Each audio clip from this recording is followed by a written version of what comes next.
Fala galera, mais uma vez aqui com a Carol Pimentel. Tudo bem? A nossa editora Aracno Mutante, né?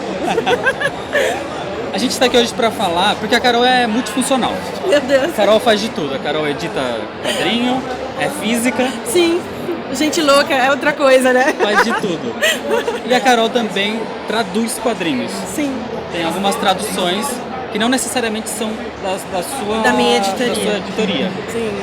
Então Aliás, não são. E a gente já conta o segredo. Tá, então a gente quer primeiro entender exatamente. A tradução a gente entende o que é. Eu, pelo menos, entendo que é traduzir um texto do inglês para o português. Exatamente. Mas qual a diferença, por exemplo, de traduzir um texto qualquer ou de traduzir um quadrinho? É muito legal essa pergunta, porque ela vai direto na veia, né? É exatamente o que a gente precisa tomar de cuidado. Quando você está traduzindo um texto acadêmico, ele é super cuidadoso, tem aquela linguagem técnica exata, precisa, então ela tem que ser mais dura, né? Quando você está traduzindo, o texto acadêmico ele tem aquela cara mais científica. Quando você vai traduzir um romance, você vai ter começo, meio e fim, é um texto bem mais longo, o prazo é muito mais comprido, você tem mais tempo para entender o texto e você vai produzindo material, ajustando. Quando você traduz quadrinho, você tem que entender que é um processo extremamente rápido, você não tem muito prazo para entregar, os quadrinhos são menores quando você dá sorte, ou super longos, como é o caso de coleção histórica, porque coleção histórica, e aí é uma questão de você entender contexto, né? Do mesmo jeito que a gente entendeu as diferenças de texto, romance, texto científico, quadrinho, quando você traduz um quadrinho, coleção histórica, você está lidando com 1960, onde as pessoas não tinham TV o tempo todo. Você tem muito mais texto, porque ele é usado para entretenimento das crianças, e a né? fala é diferente. A fala também, é diferente, o inglês era diferente, as gírias eram diferentes. Então, assim, durante o meu mestrado, eu fiz um mestrado de tradução em quadrinhos. E aí a minha intenção era justamente apontar essas diferenças, mas acabou mudando tudo no meio do caminho. E aí eu fui por um lado do que você tem de tradutor que acaba indo para a tradução. Mas voltando para a tradução. Quando você está lidando, então, aí é uma opção minha. Quando eu pego coleção histórica para traduzir, ela é ambientada em 1960, 70, 80. Eu tenho um banco de dados que eu criei por barato meu, porque eu ia usar para o mestrado, de gírias. Então eu tenho as gírias e de acordo com o material que eu vou traduzir, eu uso aquelas gírias da época. Porque eu acho que é legal estar ambientado do jeito que foi escrito na época e o mais fiel possível do texto. Então, além de você manter essa fidelidade, de você ter que entender o inglês, e os mais novos são mais difíceis porque eles estão usando cada vez mais gírias na escrita. Então, essas gírias da escrita você tem que ter um domínio do inglês muito bom para você conseguir traduzir. Não é algo que você acha em dicionário fácil, né? Então, aí você tem menos prazo, mais cuidado, um inglês mais difícil, dependendo, e você tem que manter essa fluidez de texto, tem que ter uma fala. Ele não pode parecer um texto chato que você está lendo ou uma coisa quadrada. São pessoas Parece falando. uma conversa, né? Uma conversa mesmo. Exatamente. E as pessoas falam de jeito diferente. Sim. E aí quando você traduz sotaques, várias... né? Exatamente. E aí é que você vai criando a identidade de cada personagem. Você vai tendo a liberdade. Claro, tem bordões que já são marcados e que aí a gente usa e abusa. E outros você vai criando, você vai dando essa diferença da linguagem. Quando eu traduzi junto com a Dandara o Força V, a gente tinha mais de 20 mulheres falando. São todas mulheres. Nenhuma fala igual à outra. Então a gente colocou a Nico Minoru com uma linguagem mais adolescente, mais fluida. A mulher Hulk tinha uma linguagem um pouco mais rebuscada por ser uma advogada. A Carol Danvers é uma linguagem um pouco mais técnica e uma coisa mais de ser capitã e uma coisa de grupo. E a gente tem que criar elementos e artifícios para você dar isso para o leitor e o mais redondo possível. Tanto que tem vários personagens que você consegue até saber quem é, sem nem precisar ver quem é. Exato. Por exemplo, quando você lê qualquer fala do Thor, você sabe que é o Thor. Exatamente. O jeito de falar é diferente, né? O jeito de falar é dele. E aquilo tem que ser mantido. Então, se você traduz, você entrega para um tradutor e o cara te entrega uma outra linguagem, um Thor falando, e aí, velho, qual é que é? Descaracteriza, né? Não é o Thor, né? Então, você tem que ter todo esse cuidado, você tem que conhecer o personagem. E aí, o que a gente faz? Aí que tá a minha pergunta. Você tem que conhecer o personagem. Você tem que conhecer quadrinhos para conseguir traduzir? Você tem que saber por exemplo, eu vou traduzir uma história nova. Eu tenho que saber o passado daquele personagem, as sagas anteriores. É importante, mas não é condição sine qua non. Não é, se você não conhecer, você não vai traduzir. É importante porque, se você tiver um inglês bom, mas, por exemplo, você nunca leu nada do Aquaman, e você vai começar a traduzir, o que a gente aconselha? Vai, no mínimo, ler umas 2, 3 edições anteriores à que você vai traduzir, para você se ambientar com os personagens. Pesquisa, a gente tem ferramenta na internet, hoje em dia é muito fácil de você achar biografia do personagem. O fato de você ler a biografia do personagem, você entende onde ele está ambientado, quais são a nacionalidade, porque aí você trabalha sotaque ou não. E aí nisso, se ele é britânico ou se ele é americano, você já entende gírias aonde você vai buscar. Né? Se ele tem algum arqui-inimigo, talvez aquela palavra que você esteja lendo não seja uma gíria nem uma coisa, mas seja um nome de um arqui-inimigo. Então você precisa conhecer sim, a fundo, ambientado, ter lido todas, não. Mas quanto mais você conhecer, mais te ajuda, porque você saca o que está rolando. Você saca se é uma referência a um quadrinho antigo, você saca se é uma saga antiga, você saca se é um arco diferenciado que foi importante para o personagem. Então, quanto mais pesquise, mais elementos você tiver, claro, o tradutor ideal sempre é o cara que veio lendo quadrinho desde criança, porque ele tem todo esse conhecimento. Mas não é necessariamente isso. Exatamente, né? não é algo que você vai ficar E para traduzir, por exemplo, o tradutor, como é que ele traduz? Ele abre o quadrinho original e escreve num papel ou outro, no computador? Legal. Como é que ele recebe isso, entendeu? Legal. Antigamente era assim. E era até com máquina de digitar, tinha gente que riscava na mão, tinha moças para digitar, Direto depois no papel, ali direto no no papel. Hoje em dia não, a gente trabalha com arquivos, né? A facilidade. Então tem o meu tradutor, o Mário Luiz Barroso, ele mora em Florianópolis. Então eu mando os quadrinhos para ele. Não, os quadrinhos digitais. Então a gente tem os PDFs originais em inglês. Quando a gente recebe os arquivos, eu já separo o PDF e mando para ele.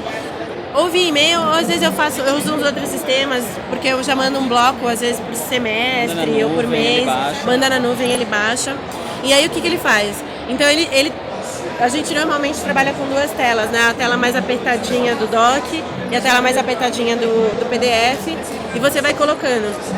Então tem cada editora, e aí é uma coisa que não adianta entregar como é a nossa, porque cada uma tem um sistema diferente. Então ele quer, às vezes, coloque o nome da revista, o cabeçalho, às vezes vem todos os créditos, e aí depois começa a história. Tem outras que exigem pra você, não, coloca o crédito na página que vai vir o crédito. Então, sei lá, vem na página 6, você vai respeitar a ordem da revista, então o crédito só vai aparecer na página 6. Então precisa ver cada uma como é que é. Mas a gente entrega o texto pro editor em doc. É um doc normal. Separado então. Você manda o original. Eu mando o original no arquivo em PDF. O texto... E o texto vai vir só o texto, sem imagem, sem nada, pra mim, num documento Word, normal. E aí a pessoa vai digitando, então balão 1, primeiro balão, e aí cada uma vai marcando. Tem umas que vem só a numeração, tem outras que vem primeiro balão, já fala tal, segundo balão, recordatório, tem outras que colocam só a ordem do texto. Então é isso, você vai adequar conforme você for trabalhando. E se você for começar, pergunta. A gente já está fazendo esse vídeo de dica, então pega essas dicas que eu já passei, vê como é que eles querem que você entregue. Vai ser os créditos no início, tem que ter algum cabeçalho, tenho que nomear o arquivo como para o editor não perder, é o nome da revista ou é um código. Cada uma trabalha de um jeito e você pergunta. Você está começando, né? Não é algo secreto, não é algo que as pessoas não vão te dizer. A partir do momento que você vai trabalhar, eles vão te dar todas as instruções. Às vezes tem uns guias. Eu quero que seja feito desse jeito, então eles te entregam. Tem algumas editoras que eu recebia guia. Então eu sabia direitinho como que eu tinha que nomear, como que eu tinha que separar o arquivo e como que eu tinha que mandar. Então é só você perguntar e, muito inglês. Muito inglês. É importante, né? Muito. Tudo bem que existem outros quadrinhos de outras línguas, obviamente. Sim. Mas o principal que a gente mais lê mainstream é inglês. É inglês, não tem como. Inglês é necessário. Já é a segunda vez que a gente fala aqui. A gente fala que precisa. Inglês é necessário. E obrigatório. É obrigatório, não tem como. Por mais que tenha muita editora que trabalha com quadrinho francês agora, a Mitos está abrindo, está trazendo muito quadrinho, é bacana. Então se você tiver um francês, é uma oportunidade. Tem gente que trabalha quadrinho em espanhol, os meninos do Pipoca que trouxeram um monte de títulos pra gente. Então Manara, espanhol. Então tem essas opções, mas mainstream É tem que inglês. saber inglês, tem que saber, isso é básico, né? É básico. Fazer o E quê? inglês avançado. Mas não necessariamente a pessoa precisa ser, por exemplo, formada em letras. Não, não. Porque tudo bem que uma formação acadêmica em letras vai te ajudar na parte de escrita, mas você não está escrevendo Em de inglês. fato. Exato. Você está traduzindo aquele texto original. Exato. Mas uma coisa que precisa muito é gostar de quadrinhos. Sem dúvida, tem que gostar. Tem que gostar e tem que ter lido, você tem que ter uma paciência para se inteirar se for um personagem novo. E é aquilo que você perguntou. Para no- ouvir sobre esse assunto, né? Para Exato. falar sobre esse assunto. Exato. E tem vários canais, gente, que entregam, já tem descrições de personagens pra você. Por que você não ouve, Entrega se até a inscreve história aqui, completa inteira. inteira, tá aqui. Às vezes você sabe o que vai acontecer, então você pode aproveitar isso. E já, se inscreve no canal. Já tá aqui. Aproveita isso pra você não perder, não perder o trampo, né, quando aparecer. E aí uma pergunta que você fez no começo, que é bacana, o fato de eu ser editora Aracnomutante, isso me trava e normalmente eu não vou traduzir Aracnomutante. Por quê? Porque naquele outro vídeo da edição que a gente falou, eu vou ler aquele texto várias vezes. Quando você lê o texto várias vezes, você fica com a vista cansada às vezes e você não pega algumas coisas. Às vezes E você passa por cima. Então o que acontece? A gente traduz outras editorias. Eu traduzi a Força V, traduzi algumas coisas, traduzi bastante Traduziu DC, Canário Negro, né? Canário Negro, traduzi vários materiais da coleção histórica que não foi editado por mim e traduzi o Aquaman agora do Renascimento. Então assim, a gente vai traduzindo coisas que outras pessoas vão ler para poder ter esse crivo da tradução. Tipo, não, a Superwoman também que eu traduzi, que tá vindo agora para vocês. Então, precisa ter esse cuidado. Traduziu Guerra da Trindade? Não fui eu. Alguma coisa por aí que eu tava lendo e apareceu o seu É nome que lá. às vezes tem umas coisas de extras. Às vezes tem umas coisas pelo meio que a gente faz uns extras. E às vezes são histórias curtas que eles precisam, aí eles dão e a gente encaixa. Isso leva a outro ponto. Uma pessoa vai traduzir o quadrinho inteiro, 100%? Ou de repente você pode quebrar isso por partes? Por exemplo, cada um vai, sei lá, eu tenho 3 editores e esse quadrinho tem 6 capítulos, vou dar 2 para cada um, ou a parte extra, o prefácio, alguma coisa separada ou não? Não. Quando você Sempre pega, pra uma você vai pessoa. de cabo a rabo.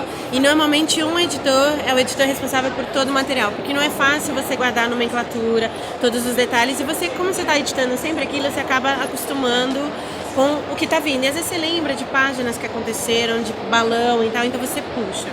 Quando a gente traduziu agora o Porque senão Guerra você Civil... pode até quebrar alguma coisa na tradução ou na fala, Exato. de repente no começo o personagem falar de um jeito e na metade aquela Estragar. palavra muda e não faz sentido, né? Exatamente. Então eu vou te dar um exemplo prático. Eu e o Paulo, a gente traduziu Guerra Civil, a minissérie principal. Mas eu edito o Aracnomutante, então eu vi... Os mutantes não entraram, estão entrando agora em alguns títulos da Guerra Civil. Mas a gente teve total... a gente teve total o Aranha inserido, né? Então, quando eu estava traduzindo o Guerra Civil, a minissérie principal, eu já tinha editado algumas coisas do Aranha, eu já sabia, eu já tinha lido. Então eu sabia que determinadas cenas eram repetidas. O que eu fazia? Eu pegava o texto que tinha ficado final do Aranha e eu colocava exatamente o mesmo texto na minissérie principal. Então, se você sabe, quando você está trabalhando com vários materiais, você já viu, e a gente acaba lendo material um do outro, a gente lê porque gosta. Eu li várias coisas de Guardiões das Galáxias. Então, o que eu falei? Quando eu vi aqui na minissérie principal, eu tinha texto do Guardiões que já tinha saído, eu pegava o texto final e acrescentava aqui. Então, a gente tenta costurar ao máximo. Você precisa ter esse cuidado, esse Aquela conhecimento. pessoa se focar e não ter nenhum problema Exatamente. no próprio quadrinho. Exato. Então, esse é o trabalho do tradutor. Entregar para o editor o mais redondo possível. Entendi. E aí você tem que ler muito, você tem que gostar de quadrinhos, você tem que entender o que você está fazendo. Eu acho não que tem como. se tem alguém desse canal assistindo esse vídeo agora é porque gosta de quadrinho, né? Sem dúvida. Então tá bom. Obrigado, Carol. Obrigada, de novo. Rino. Imagina. Galera, se inscreve no canal se você ainda não é inscrito. Por favor. Deixa seu like, segue a gente nas redes sociais, vai estar tudo aqui na descrição também, tá bom? Exatamente. E é isso. Muito obrigado, valeu. Até mais. Falou.